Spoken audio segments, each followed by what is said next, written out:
Hello, welcome to this live, which is all about, just trying to move the mic, which is going to be all about the preparation of 2022 and how these different energies are going to be at play and how you can use them. There was actually an interesting comment that I saw on my Facebook when I posted about this, that the Taurus, Scorpio, Pisces energy is very high next year, and somebody that had Taurus, Scorpio, and Pisces in the big three, so in Sun, Moon, and Ascendant, and she was like, "This is going to be a very aligned year for me." Yes and no. It's also going to be a year with a lot of new challenges.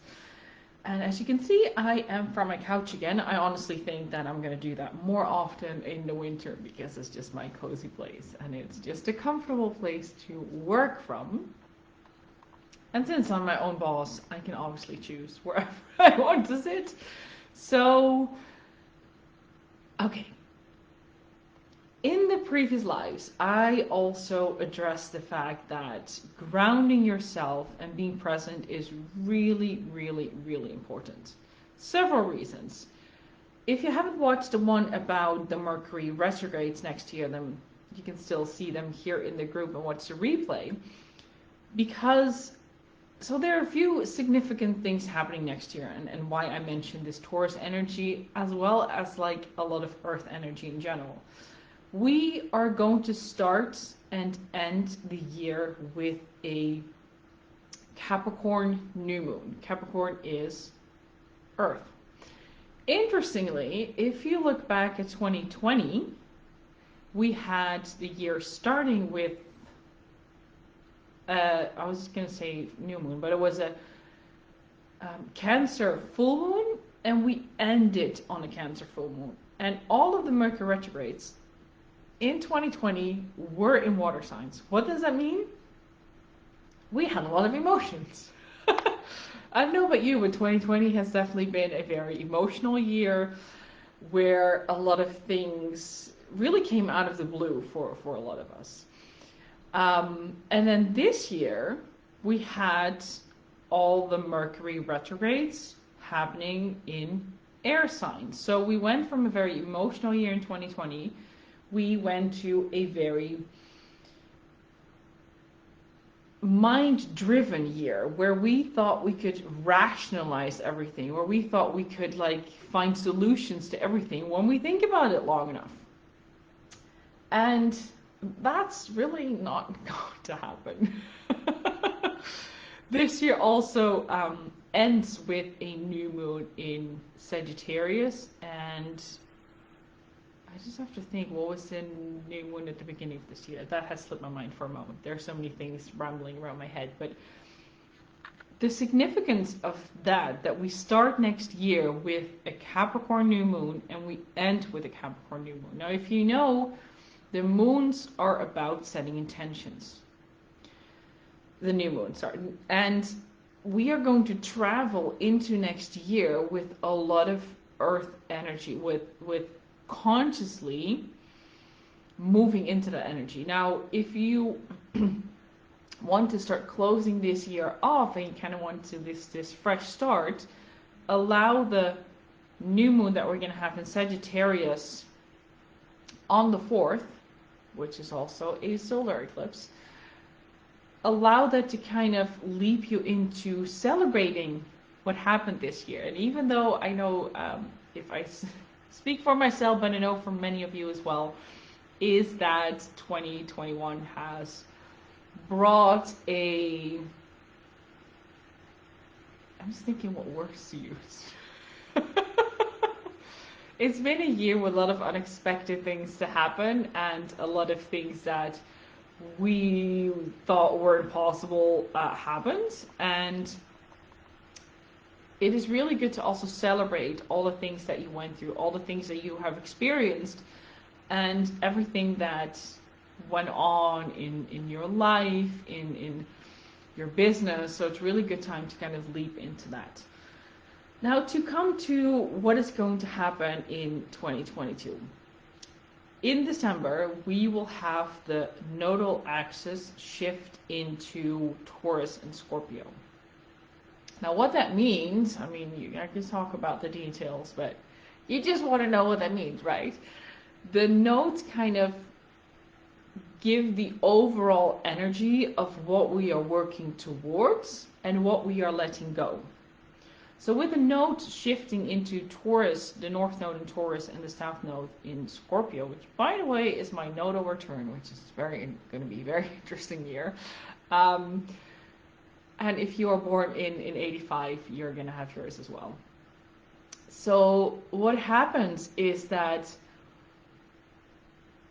with the energy that we had this year of Uranus in Taurus, which it has been for a long time and is going to continue to stay there for a while, but it is going to reach its halfway point. Uranus is at its halfway point in Taurus next year, which means that it has been putting things into motion. Uranus is about rapid transformation and really, really quick changes. It is at the halfway point. So it's at this stage where we know this no longer works. We can see that things are shifting and changing, but we just need that little push to go over the edge, and then we will see where it's going to take us. But we're not there yet. We still have to go over that hump. That hump is still ahead of us next year. That means that it kind of feels like we're still pushing that boulder up the mountain. We haven't reached the peak yet. Now, once we have reached the peak, we all know what happens if you go over the peak and the boulder starts to roll. There's no stopping, which can kind of sound a little bit scary, but it's actually really beautiful because all the things that we're putting into motion this year, all the things that in the beginning of the year that you're setting into motion, will help you to create that momentum. If you're not conscious of it, and that's why I wrote a post as well about if you don't consciously choose the change is going to choose you. Because once that boulder starts to roll down the mountain, there is no stopping. One of the places that I can see this happening, and already is happening, is in finances. Taurus is finances. Look at, for instance, the popularity of cryptocurrency. Now, I just started to dabble in it a little bit. My husband is a bit more into that, so he's researching things. Excuse me, I just need to take a sip of tea.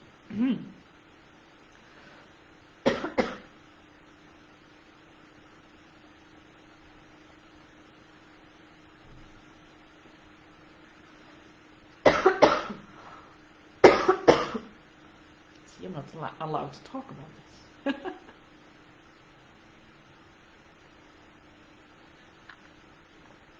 Take a deep breath.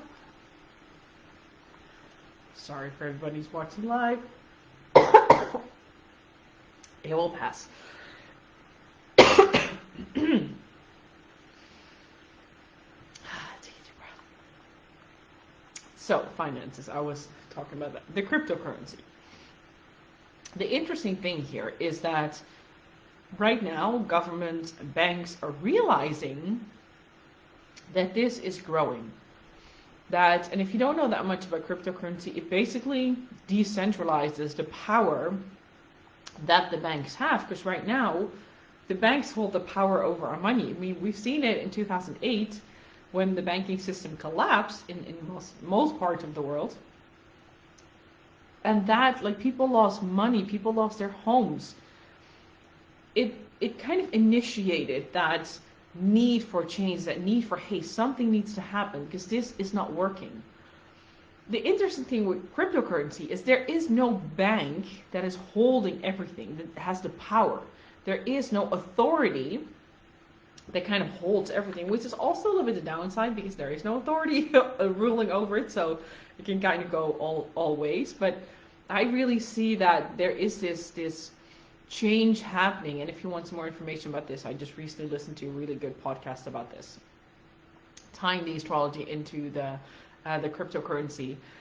But this is what Uranus in Taurus is doing. It is seeing new opportunities, but first things need to break down. So we will start to see probably that governments and banks are going to step in and are going to limit the possibilities and the growth of cryptocurrencies simply because they don't have control over it. So they will try to do their thing to control it. But remember, we have still Saturn in Aquarius. Saturn doesn't really want to change, but it is looking after the bigger structures that can change and that can move. So this is something really interesting to take notice of next year. So that is the Taurus energy. Now we have the North Node will also cross over Uranus next year. So the path that we collectively are taking is going to be heavily influenced by the planet that wants rapid transformation, that really wants to reform and restructure everything. So that is happening. So if you have a heavy emphasis on Taurus, over here I have my Moon and my North Node in Taurus, so that is kind of going to activate that all the time. And that can be something good, and that can be something challenging. It really depends on consciously understanding, hey, this is where my Taurus energy is. Or if you have a lot of Scorpio energy, this will happen right across from you. And what I mentioned before, the North Node is where we're heading, the South Node is what we're releasing. The South Node is Scorpio, is that need to control, that need to, these are my desires and I'm going to just take whatever I want, I'm going to take what I need, and I'm just not going to look at the consequences. It's really diving into our deep shadows, our deepest longings and wants, and also the taboos. And money, interestingly, even though we use it every single day, is still a topic that is, like, if you ask somebody, like, what do you make a month? It's like not a question that most people are comfortable with. By the way, actually in Thailand they are. In Thailand they're very curious about what you make, and people just care about it very openly. Even if it's little, they just like, we had the land that we used to own, or that we still own. We have rice farmers using it to grow rice, and they always share like how much they're making, how much they put into it. Like that's just the normal thing. And I think actually that's a good thing, because we don't need to be that secretive and trying to hide it. Helen says she's both Scorpio and Taurus. You're going to feel this on a deep level because both signs are fixed. And this also counts for Aquarius and Leo, which are also fixed. But if you have a lot of Taurus and Scorpio, you're going to, this is kind of taking things out of the comfort zone. This is seeing, hey, where am I stuck? Where is this fixed energy? Where is this, where does things rub against each other? And I'm not willing to look into another direction or see other possibilities. Taurus can be quite stubborn, so can Scorpio, but Scorpio is more of the energy of like, I was just going to lash out if I don't like it. Taurus is like, I'm just going to keep going, and the anger will build and the frustration will build. So it's very important next year, the grounding practices, and set them up this year, because once we start to move through that heavy Taurus emphasis, we will not be able to easily relieve the tension if we're not aware of it. So allow yourself these grounding practices. Lately, I've really been enjoying breath work, which has really helped me to kind of move the energy, because I have Leo and a lot of Scorpio and a lot of Taurus. So for me, the fixed energy is very heavy. So I need to be able to make sure that everything keeps moving around, that things don't get stuck. And especially next year, paying attention to your body is even more important because of this heavy emphasis on earth signs. So that's the Taurus Scorpio axis, what I talked about. Now, something that I'm also really looking forward to is Jupiter in Pisces conjunct Neptune at the beginning of next year.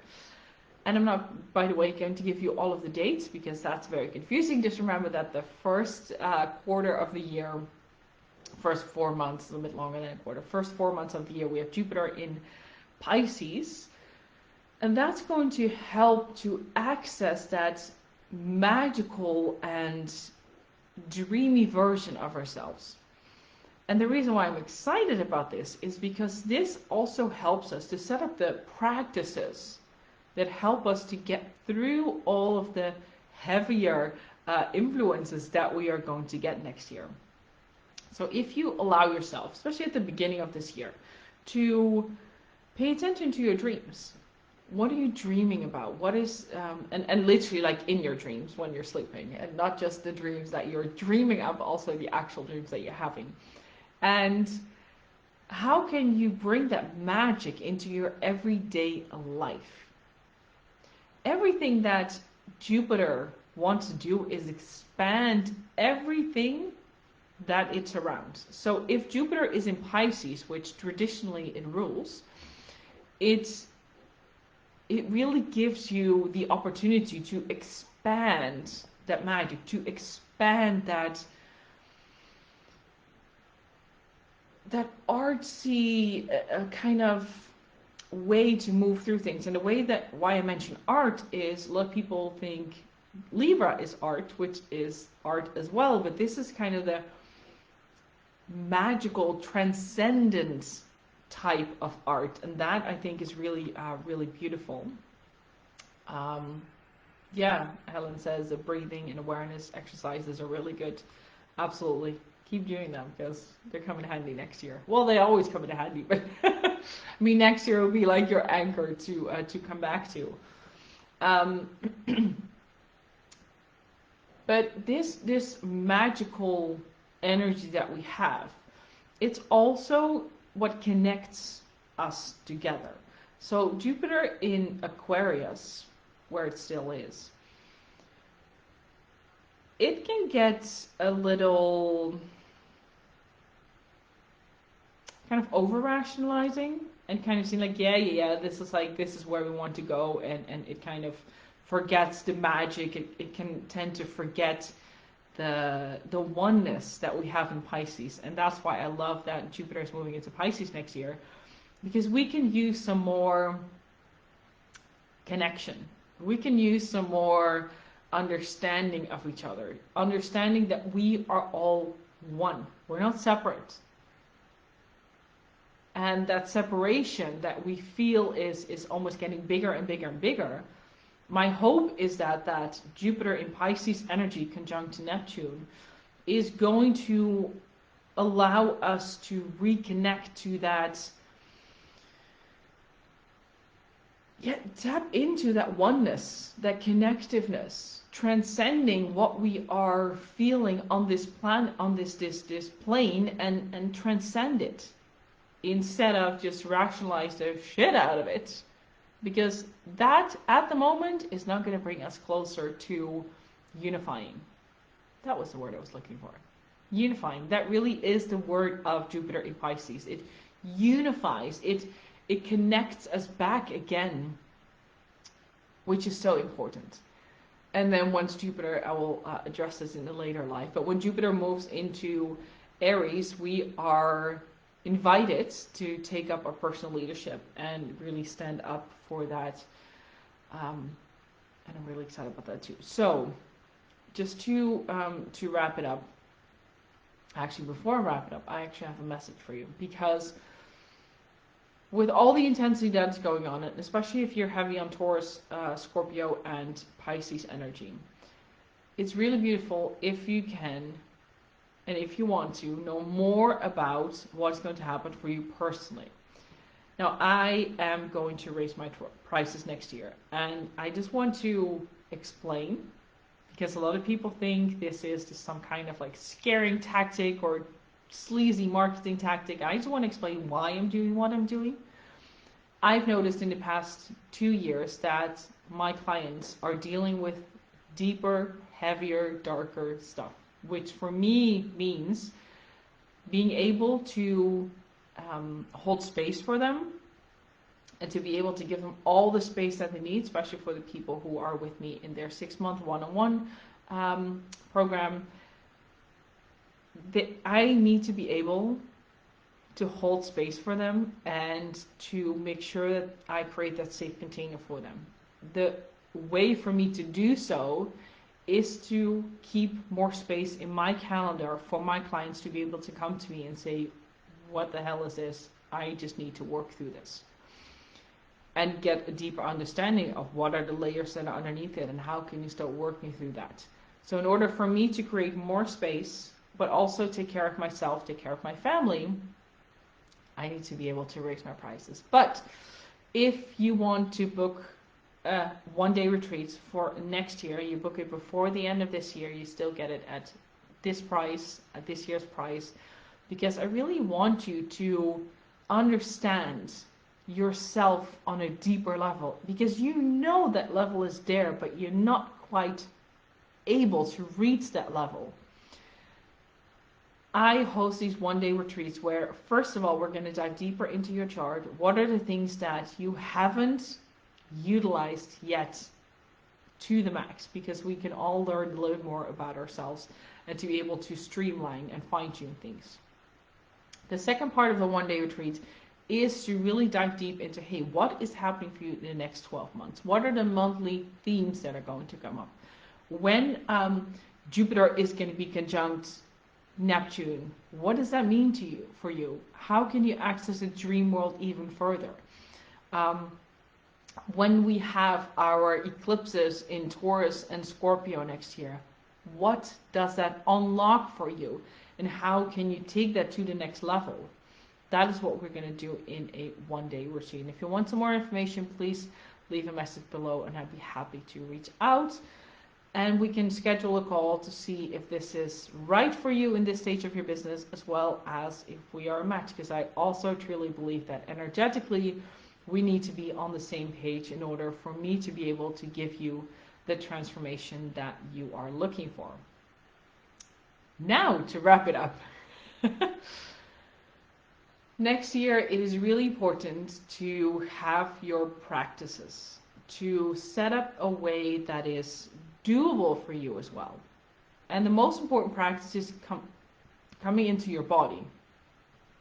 Being able to bring yourself back into your body, whether that's through breath work, whether that's through yoga, through walking, running. I highly recommend you doing it outside as much as you can. So this year, I really, or actually this month, I more consciously, when I go outside. Like this morning I was taking my kids to school and it rained really heavily and it was cold and like the rain was like in my face. But I practiced. I get to bike. I'm healthy enough so I can take my kids to school on a bike and I can bike back home, and the wind is cold, but I know once I get home, there's a warm house waiting for me, a warm cup of tea. I can make a warm cup of tea. But I was literally like feeling my legs, feeling the rain on my face and the cold, and I actually have my like hood on, so it was like only this part of my face was in the cold. It's like I felt the cold on my cheeks, and I started to actually warm up from the inside, and I came home and I was actually like almost sweating because it was so warm. But this is something that we can do. It's very simple. We don't have to go to a gym. We don't have to like run however many miles you want to run. It is in the daily practices. Is it in the daily things that you do, connecting to yourself, connecting to nature. And that is so, so, so valuable for you to do. And that is, together with the dreamy, the unifying energy of Jupiter in Pisces, actually gets me really excited about next year. And I know it's going to be a somewhat heavy year because we're going through several extremes next year, but this is really going to help you to stay in your lane, to keep focused, and also to trust. That is very important. So stay tuned, because next week I'm going to talk a little bit more about Jupiter in Aries later the year and how that is going to influence us. And I'm looking forward to talk more about that. And I will see you again next time. Bye-bye.